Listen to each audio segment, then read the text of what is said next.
In 356 BCE, in the ancient city of Pella, Macedonia, a child was born who would change the course of world history.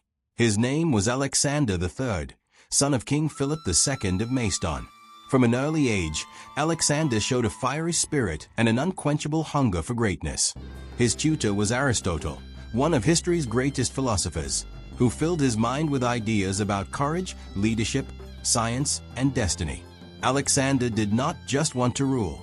He wanted to be remembered. In 336 BCE, tragedy struck. King Philip II was assassinated. At just 20 years old, Alexander became king. Many believed he was too young, too inexperienced. But Alexander acted quickly, crushing rebellions and securing his throne.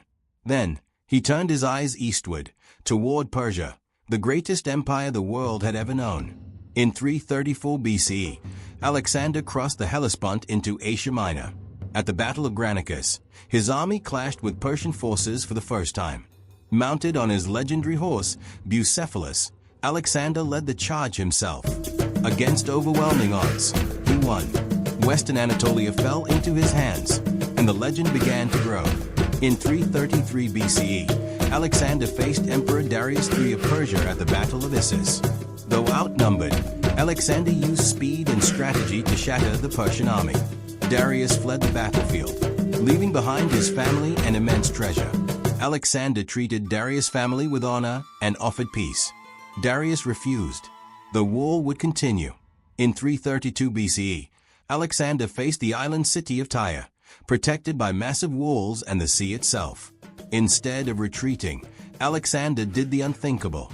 He built a causeway across the sea. After months of siege, Tyre fell. Alexander spared many civilians, securing control of the eastern Mediterranean. Nothing seemed impossible anymore. In 331 BCE, at Gaugamela, Alexander faced Darius for the final time. Despite being vastly outnumbered, Alexander's tactics crushed the Persian army. Darius fled again, and Persia fell. Babylon, Susa, Persepolis. Alexander now ruled the largest empire the world had ever seen. He was hailed as King of Kings.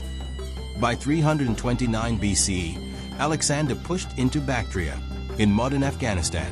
His army reached the edges of the known world, facing fierce resistance. Here, Alexander married Roxana, a local princess. It was more than love. It symbolized the blending of East and West. Greek culture, language, and ideas spread across continents. In 323 BCE, in Babylon, Alexander fell ill. At just 32 years old, the man who conquered the world died, possibly from malaria or poisoning. Without an heir, his empire was divided among his generals. But his story was far from over. Alexander the Great reshaped history. He spread Greek culture across 3 continents, shaping civilizations for centuries. His legacy inspired emperors, generals, and dreamers. He lived fast, he conquered boldly, and he became immortal.